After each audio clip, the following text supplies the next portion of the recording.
गुलजार उर्दू उर्दू की दरसी माविन किताब 10वीं जमात के लिए। अफसाना निगार कलाम हैदरी। अफसाना सुल्तान। कलाम हैदरी 1930 ईस्वी से 1994 ईस्वी। मोहम्मद कलामुल हक हैदरी उनका पूरा नाम था। कलाम हैदरी की हैसियत से मशहूर हुए। उनकी पैदाइश मुंगेर बिहार में हुई थी। इब्तदाई तालीम ईटा उत्तर प्रदेश में हासिल की। रेन कॉलेज कलकत्ता से आई कौम का इम्तहान पास किया। रांची कॉलेज रांची से बीए और पटना यूनिवर्सिटी से एमए उर्दू की डिग्रियां हासिल की। पूर्णिया डिग्री कॉलेज में मुलाजमत की। अंजुमन तरक्की उर्दू बिहार के जनरल सेक्रेटरी और अंजुमन तरक्की पसंद मुसन्निफीन के सरगर्म रुकन रहे। कलाम हैदरी ने हफ्तावार मोर्चा और माहनामा आहंग शहर गया से शाये किया और उनकी इदारत भी की। कलाम हैदरी की कहानियों का पहला मजमुआ बेनाम गलियां के उन्वान से 1955 ईस्वी में शाये हुआ। उनके दूसरे अफसानों के मजमुए के नाम सिफर, अलिफ लाम मीम और गोल्डन जुबली हैं। बरमला उनके अदबी तबसरों का मजमुआ है। अदब और तसव्वुफ़ और तफ़हीमात इनकी इल्मी किताब हैं। अफसाना सखी। मैं ज़करिया एस्टेट के एक गंदे और छोटे से होटल में बैठा हूँ। सामने सियाह रंग के टेबल पर छोटी सी चाय की प्याली रखी है जिसमें तलख किस्म के चाय के बालाई पड़ी हुई है। मेरे टेबल के सामने एक लंबा सा टेबल है जिस पर कई दूसरे लोग बैठे हैं। उनमें से एक शख्स को मैं पहचानता हूँ जो शतरंज डिज़ाइन की लुंगी पहने हुआ है और जिसकी गंजी बजाय बटन के फीते से बंद होने वाली है। मैं उसे सिर्फ इस वजह से पहचानता हूँ कि वो मुझसे महीने में एक बार मनी ऑर्डर लिखवाता है, कभी 50, कभी 40 और कभी 100 भी।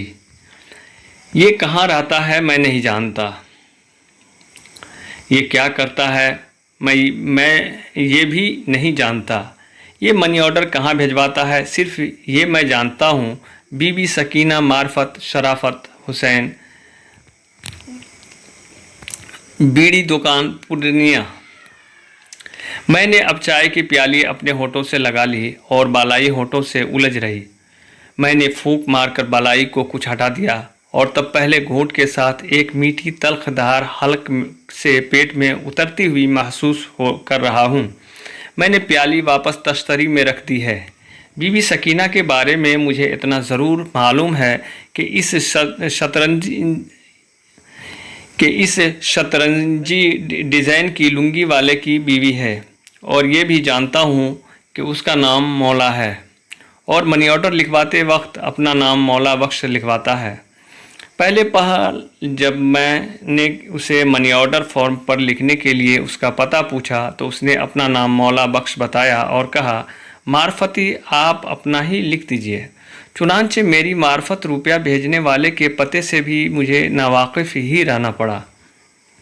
मैंने चाय की प्याली दोबारा उठा ली और बालाई को गौर से देख रहा हूँ जो चाय पीने में हारिज हुई होगी। मैं एक लंबा घोंट लेता हूँ और बालाई थोड़ी सी चाय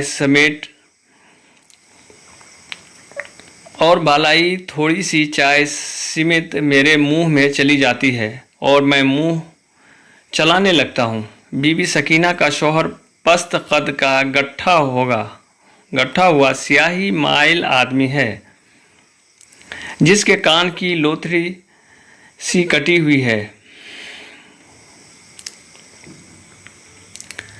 बीबी सकीना का शौहर पस्त कद का गठा हुआ है, स्याही माइल आदमी है जिसके कान की लो थोड़ी सी कटी हुई है और गालों की दोनों जानिब की हड्डियां बाहर निकली हुई हैं। चेहरा बड़ा और मेहनती आदमी का सा मालूम होता है। सीना चकला और गर्दन भरी भरी मगर औसत दर्जे की लंबी है। आँखों में चमक है मगर जैसे वो धुंधला हटों में हो।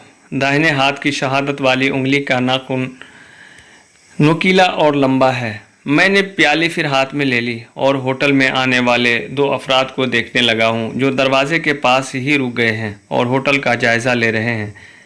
एक के सर पर दिल्ली वालों जैसी टोपी है जो बेमेल है और दूसरा नंगे सर है और बाल उलझे उलझे हैं और दोनों फिर अंदर आ जाते हैं। मैंने चाय का तीसरा और आखिरी घोंट लेकर प्याली तस्तरी पर रख दी है और इसे मेज़ के एक तरफ खिसका दिया है। होटल का रेडियो चीख चीख कर फिल्मी गाने सुना रहा है। अचानक वो ज़ोर से खड़खड़ाता है और होटल का नौजवान मालिक जो टुड्डी ठोड़ी हाथों पर रखे किसी उर्दू अखबार को जाने कब से पढ़ रहा था, चौंक कर रेडियो का बटन घुमाने लगता है। मैं उन दोनों को देख रहा हूँ जो अभी अभी इस होटल में दाखिल होकर बैठे हैं। दिल्ली वालों की टोपी पहने हुए शख्स ने अपने साथी से कुछ मशवरे करने के बाद 2 शेर माल और 2 सेख कबाब का ऑर्डर दे दिया है। होटल का लड़का उसे बड़े से ताकनुमा सुराख के पास खड़ा हुआ है जहाँ से होटल के बावर्ची खाने का मंजर दिखाई देता है और मौला बख्श एक करवट बैठे बैठे दूसरा पहलू बदल कर बैठ जाता है और बाहर से नज़रें हटाकर वो मेरी जानिब देखने लगता है जैसे उसे मेरे देर तक बैठे रहने पर ताज्जुब हो रहा हो। मैं उसकी टटोलती निगाहों से बचकर पहलू बदलता हूँ। अब मेरे इंतज़ार का पैमाना लबरेज हो रहा है। मैं अखबार के एडिटर ने मुझे से यहाँ मुलाकात करने का वादा किया था, उसके आने की उम्मीद तकरीबन ख़त्म हो चुकी है और साथ ही साथ उम्मीद के जिस किरण के सहारे मैंने 3 रुपये 14.5 आने में पिछले 4 दिन गुजारे थे, वो किरण इस होटल में जैसे गुम हो गई। अब तक वो एडिटर नहीं आया जिसने मुझे तर्जुमा का काम देने का वादा किया था और मैंने सोचा था कि काम ठीक होते ही कुछ एडवांस मांगूंगा जिससे ज़करिया स्ट्रीट के ऐसे होटलों में कम चंद दिन खप सकूं। दिल्ली वालों की टोपी पहने हुए शख्स के आगे एक शेर माल रखी हुई है। ऊपर का सुर्खी माइल हिस्सा बेहद इश्तहा अंगेज़ है और वो कबाब से उठता हुआ हल्का हल्का धुआं मैं आसानी से देख सकता हूँ। वो एडिटर अभी तक नहीं आया है और मैं सोच रहा हूँ कि मौला बख्श की बीवी सकीना कैसी होगी, उसके कोई बच्चा है कि नहीं। और इस वक्त मुझे अचानक लगा कि मैं मौला बख्श से मुखातिब होकर पूछूं कि इसके कोई बच्चा है या नहीं। मैंने इस सवाल को मुहम्मिल और बेमौका ख्याल करते हुए अपने जहन से निकाल दिया। अब वो दिल्ली वालों की टोपी पहने शख्स और उसका साथी आधी से ज़ायद शेर माल खा चुके हैं और सीख कबाब से उठते हुए धुएं को अब मैं नहीं देख सकता। शायद अब धुआं उठ भी नहीं रहा है। वो एडिटर अब नहीं आएगा। मैंने 4 दिन यूं ही बेकार गंवा दिए, वरना इन 4 दिनों में दौड़ धूप की जा सकती थी, कोई ट्यूशन ही तलाश की जा सकती है। मगर 4 रोज़ तक इस इत्मीनान से बैठे रहने के बाद अभी अचानक इस मुतवक्का काम से मायूसी पर अब आगे चलने की जैसे सलाहियत ही न रही हो। सकीना की उम्र 20 साल से ज़्यादा न होगी और बच्चा भी कोई न होगा। ये शराफत हुसैन कौन होगा? और तब मैं सोचता हूँ कि ये शराफत हुसैन मौला बख्श का रिश्तेदार होगा या फिर दोस्त हो सकता है। और सकीना, अब ये क्या तुक है कि एडिटर वादा के खिलाफ अब तक नहीं आया और मुझे सकीना की उम्र की पड़ी है। शराफत हुसैन और सकीना की रिश्तेदारी की नोयत की फ़िक्र है। मौला बख्श और शराफत के हसीन ताल्लुकात से मुझे क्या ताल्लुक़ है? अब वो दोनों शेर माल के बाद चाय भी पी चुके हैं और काउंटर पर होटल का नौजवान मालिक उनसे पैसे ले रहा है। अब 3 बज रहे हैं। 11 बजे से 3 बजे तक इंतज़ार के बाद निढाल सा हो रहा हूँ। ये मौला बख्श हर माह की 13 तारीख को मनी ऑर्डर ज़रूर लिखवाता है, 1-2 रोज़ आगे या पीछे, मगर पूरी पाबंदी से लिखवाता है। और मैं सोच रहा हूँ कि सकीना ज़रूर खूबसूरत होगी और ये मौला बख्श की आंखों में चमक है, वो इसी जवान मोहब्बत की चमक है। और जो ये चमक किसी कदर धुंधला हटों में है, वो फिराक यार है।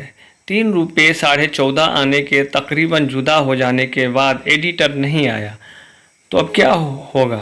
सोच रहा हूँ। ये जो जेब में अब फ़कत 6.5 आने हैं, इसमें से 6 पैसे यानी 1.5 आने भी जुदा होने वाले हैं। मैं इस प्याली को देख रहा हूँ। मैं कब का खाली कर चुका हूँ, मगर होटल के नौकर ने उसे टेबल से नहीं उठाया।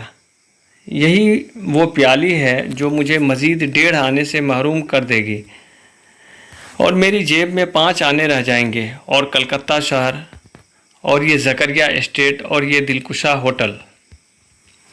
दिलकुशा मानता होगा मौला बख्श सकीना को जभी तो, और अब मौला बख्श अपनी जगह से उठ चुका है और मुझे ऐसा लग रहा है जैसे वो मुझसे कुछ कहना चाहता है, और अब वो मेरे करीब आ गया है और कह रहा है, हम कल आएंगे जी, आप रहेंगे ना। मैं इसे इस बात में जवाब देता हूँ और सोचता हूँ कि ये कल मनी ऑर्डर लिखाएगा और कल सुबह तक मेरी जेब में 5 आने रहेंगे, या मैं उस वक्त अपनी कोठरी में एक चौकी पर पड़ा हूँ। मेरे सिरहाने 2 आने पैसे तकिए से दबे पड़े हैं और मैं रात देर तक जागने से गिरानी महसूस कर रहा हूँ। इस कैलेंडर की जानिब देख रहा हूँ जो हवा से फड़फड़ा रहा है, जिसमें एक अमेरिकन औरत जहाज़ की सीढ़ी पकड़े बड़े ही कातिल अंदाज में खड़ी है। अमेरिकन कैलेंडर, मैं मुंह हाथ धो चुका हूँ, भूख लग रही है। बड़ी एहतियात से मैं ये तकिया हटाता हूँ और 2 आने उठाकर जेब में रख लेता हूँ। ये सोच रहा हूँ ट्यूशन की तलाश में निकलना बेहतर होगा, कुछ सहारा हो जाए, फिर इत्मीनान से नौकरी तलाश करूँगा। और तब सोचता हूँ कि अंग्रेज़ी के जो डिक्शनरी पड़ी है उसे बेचकर कुछ पैसे हासिल किए जा सकते हैं। इस ख्याल से तक़वियत महसूस करता हूँ और मेरे सामने हसीन बीड़ी दुकान पुरनिया मौला बख्श 60 रुपये। अब मैं मनी ऑर्डर लिख चुका हूँ और मौला बख्श के साथ ही साथ कोठरी में ताला बंद करके सड़क पर आ गया हूँ, और मौला बख्श मुझसे कह रहा है इसे आज मालिक ने जल्दी ही बुलाया है, इसलिए वो आज मनी ऑर्डर नहीं भेज सकेगा। और मैं कुछ सोच कर उससे कह रहा हूँ कि मुझे फुर्सत है, वो कहे तो मैं मनी ऑर्डर भेज दूँ। आप वो हिचकिचाता है, मगर मैं उसे हिम्मत दिलाता हूँ कि आखिर वो भी आदमी है, एक काम ही उसका कर दूँगा तो क्या छोटा हो जाऊँगा। मौला बख्श जा चुका है और मेरी जेब में 60 रुपये हैं और मनी ऑर्डर फॉर्म है, और मैं ट्यूशन की तलाश में जा रहा हूँ। अभी शाम हो गई और मैं दिलकुशा होटल में नहीं हूँ, मैं पार्क सर्कस में एक औसत दर्जे के होटल में बैठा हूँ। मेरी मेज़ पर अभी भी बेरे ने एक शेर माल कोरमा और सीख कबाब लाकर रखा है और मैं बगौर इस शेर माल को देख रहा हूँ जो बहुत मुलायम, बेहद लजीज और ख़ूबसूरत नज़र आ रही है। मेरे जहन में इस एडिटर का ख्याल नहीं है जिसने मुझे तर्जुमा का काम देने का वादा किया था, और 11 बजे से 3 बजे तक उसका इंतज़ार करने के बाद भी वो नहीं आया, और इस वक्त ज़्यादा से ज़्यादा 7 बजे हैं। इस होटल में रौनक बढ़ती जा रही है। मैं सोचता हूँ कि इस होटल तक मेरे कदम कैसे आए। कोई ट्यूशन नहीं मिली, नौकरी नहीं मिली, और दफ़तन मुझे सकीना का ख्याल आता है जिसके पास उसी पाबंदी से मनी ऑर्डर भेजा गया है, मगर जो उसको नहीं मिलेगा। 60 रुपये मेरी जेब में पड़े हैं और मनी ऑर्डर फॉर्म में मैंने क्राउन सिनेमा के सामने पड़े हुए पैक के गमले में टुकड़े टुकड़े करके डाल दिया है। मैं शेरमाल खाने लगा और मुझे ख्याल आया कि अगर मैं मौला बख्श से 20-25 रुपये मांग लेता तो शायद वो दे देता, मगर मौला बख्श के सामने दस्ते सवाल बढ़ाने के ख़याल से मुझे बड़ी ज़िल्लत महसूस हो रही है। ये कबाब कितना खुश जायका है और प्याज के इन तराशों के साथ तो उसका लुत्फ़ ही निराला है। मैं डलहौजी स्क्वायर के एक ऑफिस के से नीचे उतर रहा हूँ। 5वीं मंजिल से उतरते उतरते पाँव दुखने लगे हैं, और ऐसी कितनी ही बिल्डिंगों से नामुराद लौटते लौटते अब मुझे ऐसा लगता है जैसे नौकरी नाम की कोई चीज़ इस दुनिया में नहीं है। ट्राम की घंटियां बज रही हैं। मैं फुटपाथ पर खड़ा अपनी थकन को दूर कर रहा हूँ। मेरी जेब में 22 रुपये कुछ आने हैं और सकीना को मनी ऑर्डर अभी तक नहीं मिला है। 22 रुपये कितनी बड़ी ताकत का मजहर है। मैं सोचता हूँ अभी कुछ रोज़ और भी चक्कर काट सकता हूँ। 22 रुपये अब मेरे पास हैं। अब मैं चलने लगा हूँ और रुख को लोटोला की तरफ कर दिया। चलते चलते इस बिल्डिंग तक आ गया हूँ जो जापानी बमबारी की जद में आई थी। मैं वहाँ पर आ गया हूँ जहाँ उर्दू रिसालों की दुकान है, और मैं उससे आगे बढ़ गया हूँ। सकीना का ख्याल मुझे इस कोठी का ख्याल दिलाता है जो थिएटर रोड पर है और जहां मुझे ट्यूशन के लिए आज शाम को बुलाया गया है। क्या पता आज ट्यूशन मिल ही जाए। ये नाखुदा मस्जिद है। वही जकरिया एस्टेट के दरवाजे के बाहर एक लाश स्ट्रेचर पर रखी हुई है और एक नौजवान आवाज़ लगा रहा है, एक गरीब मर गया, कफन दफन के लिए पैसे देकर सवाब हासिल कीजिए। मैं करीब जाता हूँ। फीते से बंधे होने वाले गंजी एक कान कटी हुई लो। मौला बख्श मैं हल्के से उसका नाम लेता हूँ। सकीना के पास मनी ऑर्डर पहुँचने से पहले ये खुदा के यहाँ पहुँच गया। मैं इस आवाज़ लगाने वाले नौजवान से पूछता हूँ, ये कैसे मरा? ट्रक से कुचलकर। नीचे के धड़ से उसने चादर हटाकर देखा। मुझे चक्कर आने लगा। ये नाखुदा मस्जिद है, मौला बख्श है, जिसके कफन दफन के लिए एक आने दो आने राहगीर चादर पर फेंकते जा रहे हैं। मेरा हाथ जेब में जाता है। 22 रुपये कुछ आने उस चादर पर फेंक कर जल्दी जल्दी जाने लगता हूँ। वो नौजवान मुझे गौर से देखता है। मैं मुड़कर देखता हूँ। वो नौजवान मुझे अब भी गौर से देख रहा है। कलाम हैदरी। सवाल नंबर 1, अफसाना निगार होटल में किसका मुंतशिर था और क्यों? सवाल नंबर 2, इस कहानी में ज़िंदगी की कौन सी सच्चाई बयान की गई है? सवाल नंबर 3, मौला बख्श के किरदार पर रोशनी डालिए। सवाल नंबर 4, इस कहानी का उन्वान सखी क्यों रखा गया है?